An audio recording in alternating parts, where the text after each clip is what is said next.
I would like to ask to close your eyes and think of the best possible life you can ever imagine.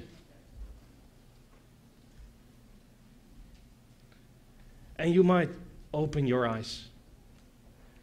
And this best possible life might look something like this. So, an awesome workplace with very nice colleagues. Of course, a prince or a princess on your side. Many friends. And, of course, a big castle for you, your family, and all your friends to party. This is something what we have in mind with a best possible life. It's, by the way, not my life. It's, as a happiness researcher, I live a quite modest life that quite people live. You must be happy all the time when you do happiness research. But this is something where we strive for in human life. We want to have, like fairy tale characters, a happily ever after. We want to live a long and a happy life. But recently, society doesn't seem to cooperate that much with us in getting this happy life.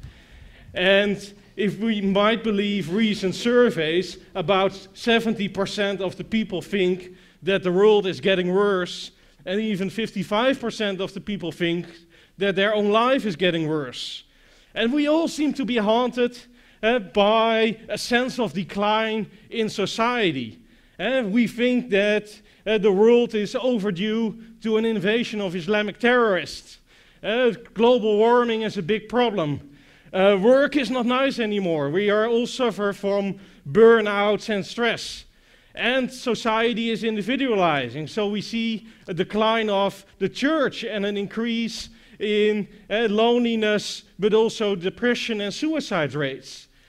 It seems that modern society does not fit our nature very well anymore. And that leads to the question, basically, that we also look at in our research, if quality of life was indeed better in the good old days. Should we not stop, or at least try to slow down this modernization process that is going down? And in order to answer this question appropriately, it's really important to look at, is quality of life indeed so low in modern societies? Is modern life lower compared to, for example, developing countries? And has quality of life not progressed over the past 50, 60 years, or perhaps human evolution? And that is one of the main things we do in our type of research. In order to answer such question properly, you should, as social scientists, always first define quality of life properly. And this is a difficult thing, because everyone has a different idea what quality of life is. Some of us mainly refer to quality of life as the livability of the environment. So a high income or GDP per capita in a country, a clean and safe environment. And this is what we mainly see as a condition for a good life. So we look here at the quality of the environment and the opportunities for a good life. Others, mainly psychologists, mainly look at a good life from a perspective of the individual. So that you are, for example, mentally sane, so that you don't have any psychological disorders. The life ability of the individual, we call that. It might also provide a condition for a good life, but we, in our Happiness Research Institute, mainly think it's a condition and not an outcome. And for that reason, we focus on what we call satisfaction, living a long and a happy life. And of course, this is related to the livability of the environment and the liveability of individuals. Because if the environment is very good and people have the capacities to live a good life, then this must lead at least to a happy life and most likely also to a long life. So we define quality of life as happy life years. And in order to measure quality of life then, we need two ingredients. On the one hand, we can look at how long people live. Then we usually look here at statistics that focus on life expectancy at birth. And there is the other element, that is the happiness. And the happiness is something that perhaps requires some more explanation. With happiness, we don't mean pleasure, so you can get happy from eating a nice ice cream or having a good coffee, but this is not enduring. This is a very temporary state of happiness. But when we focus on happiness, we talk about the subjective evaluation of life as a whole. We call that overall happiness. And people can basically assess this in two different ways. On the one hand, we can feel good or we can feel not good. And this is related to mood. And as you can see, a lot of animals, especially higher order animals, can also feel good or not so good. But humans have a unique capacity, namely they also can reflect on how they feel last month or the last year, and compare that to the current situation. What makes also humans unique is the fact that they can imagine a kind of best possible life and compare that to the life they currently lead. For example, a person might be single, but his ideal situation is a state in which he or she has a partner. Also, a person might live in a simple house but might desire a castle. And by comparing the present life with the ideal life, you can get an idea of how happy you are. Well, how do we measure that? We measure that with a general question, taking altogether how satisfied or dissatisfied are you with your life these days. So you can ask people how happy they are. People can make a reasonable assessment of their happiness. And usually we use here a 0 to 10 scale, so varying from being dissatisfied to satisfied. Well, if you ask these questions in nations, and we have now information for more than 150 nations in the world on their happiness levels, then you can see, and this is for the United Kingdom, that the United Kingdom is a very happy nation. And so, despite all the problems, most people give their current level of life satisfaction an 8. So that is almost 35% of the people. On average, the UK scores a 7.2, which is reasonably high. Of course, there are also unhappy people in the UK. So people who score 6 or lower, that's about 20% of the population. So there's still a world to win there. But in general, we can say we are quite happy. Well, there are also countries that are unhappy. Take, for example, Zimbabwe. Zimbabwe is probably the least happy country in the world. The average is a 3. Most people are score very low, so that means a 6 or lower. Most people are around 3. You also see that few people are very happy still, 9, 10. We can perhaps all guess who that is in Zimbabwe. But yeah, in general, the country is unhappy. Well, if we combine these measures, then we can get, with life expectancy, then we get a happy livelihood indication. And then you can see that modern nations are in generally happier than non-modern nations. So for Denmark, the number of happy life years is about 65. For Bermuda, it's about 60. So this is a pretty happy country, but also in the Netherlands, UK, and the United States, happy life years are pretty high. In developing countries or countries torn by war, the number of happy life years is quite low. And this you can also nicely see on this world map. And so modern nations, so nations with high GDP per capita, the most developed nations, those are the happy places on Earth. There the quality of life is good in terms of happy life years. This we can nicely see when we look at the relationship between the characteristics of countries and their happiness levels. So we see that, in principle, countries that are richer have larger degrees of freedom, in which the people are highly educated, in which there is higher gender equality, and in which the economy is more globalized and industrialized, are, in generally, the more happy nations.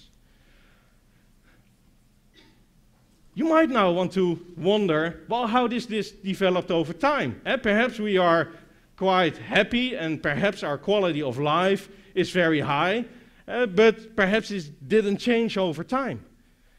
Well, if we look at the development of quality of life over time in terms of happy life years, we see that since the first measures of happy life years are available, that is, since the end of the Second World War, we see a slight increase over the period. So where in most modern nations the number of happy life years was around 50 at the end of the 1940s, it has now increased to almost 60 by the year 2010. And this increase, it can not only be attributed to increase in life expectancy, we also get, on average, all higher. So, if we look at the happiness of people in, for example, the 1970s and the 2000s, then we see that the percentage of happy people has increased. So this increase in happiness can also not be attributed to the fact that the happier people get even happier, but also that now the unhappy people have gotten happier. And this is basically a good sign. If we look at the long-run quality of life, we can also say, how does our society then compare to the hunter-gatherer and agrarian societies? Well, of course, there were unfortunately not any surveys held in hunter-gatherer and agriculture societies. But from bone excavations, we have some idea how healthy people are and how long they lived. And from the history books or historic research, we know how free these people were. Well, in hunter-gatherer societies, people were relatively free, but these people lived only 45 years. When we saw the transition to agricultural society, people became less free, so survival depended more on the ownership of land, and that also meant that people were more subject to be overruled by a warrior caste, so they were less free, so probably quality of life was a little bit lower. People from agricultural societies were also a little bit less healthy, so if we look at the excavation material that we have, we see that these people were more disease-ridden and burned by heavy labor. But still, when we compare agriculture societies to these and hunter-gatherer societies to our contemporary society, then we know now that at least we live longer nowadays. And what we also know is that we probably have a higher happiness level, given that we are also healthier nowadays. So the good message is, we live longer and happier than ever before, and we can be very happy about this. And the reason why is that modern society, despite all its problems, has also some advantages. So we are richer than ever, and that means that we don't have things like hunger anymore in the West. We also have more freedom nowadays, which means that we can choose the life that we want to lead. And that brings happiness to the people. So why are we then so pessimistic? Well, we tend as human beings overstate our current problems, and we tend to forget of the problems of yesterday that basically were solved. Also, this sense of declinism sells in newspapers, but also in academics, I have to admit. People like bad news, and also politicians embrace that. But perhaps because we complain so much, things get also better. Problems get more easily solved.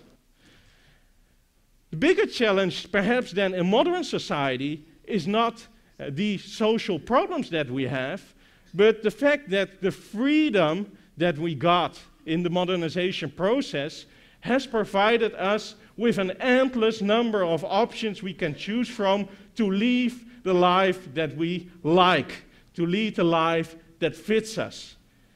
And most people have a lot of problems with making such choices. And we have all some expectations what makes us happy, but that might be very different from what makes us happy in the end. And so the expected well-being might be very different from the experienced well-being. So, to close my talk with, I want to give you some free advice from the psychological literature to give you an overview what makes people happy on average and what makes people not that happy, or at least does not increase happiness. So what makes happy, and this is good to keep in mind, is spending time with friends. Also buying presents for people regularly will do well, as going out for dinner regularly. Also doing a job or hobby that you love adds to happiness, like playing sports regularly and also engaging in a long-term romantic relationship. Especially the long-term is important to add here. What does not lead to more happiness is making more friends on Facebook. So you can get away. It's about the quality, not the quantity. And a salary increase when income is high, or a lottery win. Of course, you need a sufficient amount of income to be happy in order to get your basic needs. But above 60,000, more income does not really add to happiness, like a focus on money and material things. Also, buying a new television in that way, or losing a few pounds, and especially staying single for a long time, doesn't bring happiness. So we can see it's all about, in the end, helping others, doing the things that you love, and spending time with your loved ones. Thank you.